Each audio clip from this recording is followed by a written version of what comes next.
Mr. Topsy Turvy was a funny sort of fellow. Everything about him was either upside down or inside out, back to front, topsy-turvy, in fact. It was all very extraordinary. To give you some idea of how topsy-turvy Mr. Topsy Turvy was, you ought to see his house. The front door is upside down to start with, and the curtains hang upside down at the windows. And just look at that chimney pot. All very extraordinary. Inside is the same. Just look at that clock standing on Mr. Topsy Turvy's mantelpiece. Isn't that the topsy-turviest clock you've ever seen? And just look at the way Mr. Topsy Turvy reads a book. Not only does he read it upside down, but he starts to read it at the back page. And just look where Mr. Topsy Turvy puts the stamp when he sends a letter to somebody. You ever seen anything like it? Now, this story is all about the time Mr. Topsy Turvy came to the town where you and I live. Nobody's quite sure how Mr. Topsy Turvy got there, or where he came from. But he did arrive because somebody saw him getting off the train.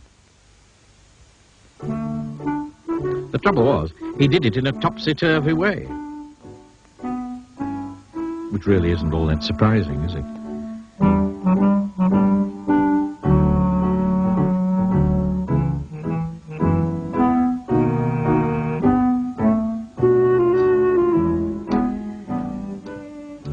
Mr. Topsy Turvy went to a hotel to find a room to spend the night.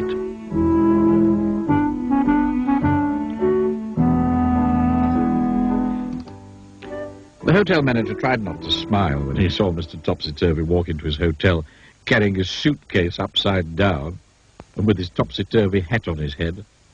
"Good afternoon, sir," he said. "Can I help you?"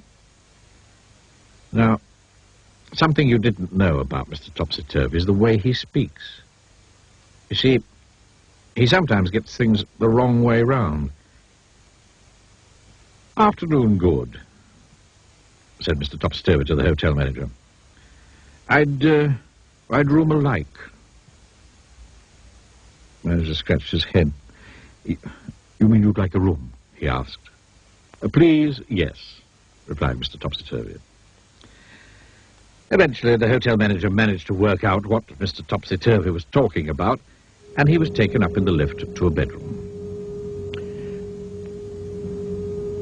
Then Mr. Topsy Turvy unpacked a suitcase, put on his pajamas, and went to bed. He was rather tired after travelling from wherever he'd come from. The following day, Mr. Topsy Turvy went round the town. But what a fuss his going round the town caused. He took a taxi from the hotel, but so confused the taxi driver trying to tell him where he wanted to go, the poor man drove straight into a traffic light. "Oh, dear," said Mr. Topsy Turvy. "I am sorry, very." Then he went into a big department store in the middle of the town. Walked up to one of the counters. "I'd like a sock of pears," he said to the lady behind the counter. "You mean a pair of socks?" she smiled, and showed him a pair of bright red socks.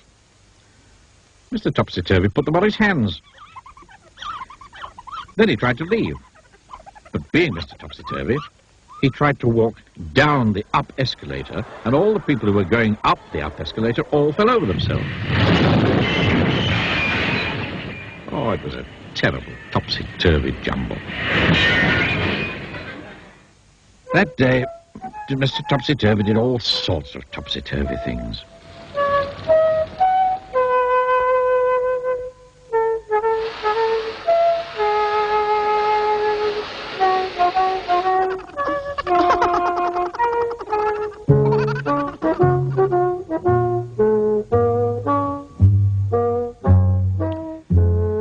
Then he went to an art gallery and insisted on hanging all the pictures upside down so that he could look at them properly. And then, after Mr. Topsy Turvy had been in the town for just one day, he disappeared. Nobody knew how he went, or where he went, but he certainly went because he wasn't there anymore. The whole town breathed a sigh of relief. But what the town discovered, even though Mr. Topsy Turvy had left, was that everything was still topsy-turvy. "Read all it about," shouted the newspaper sellers. Instead of shouting, "Read all about it." "News is the here," said the television newsreader, instead of saying, "Here is the news." "Morning good," people started saying to each other when they met him. "Do you how?"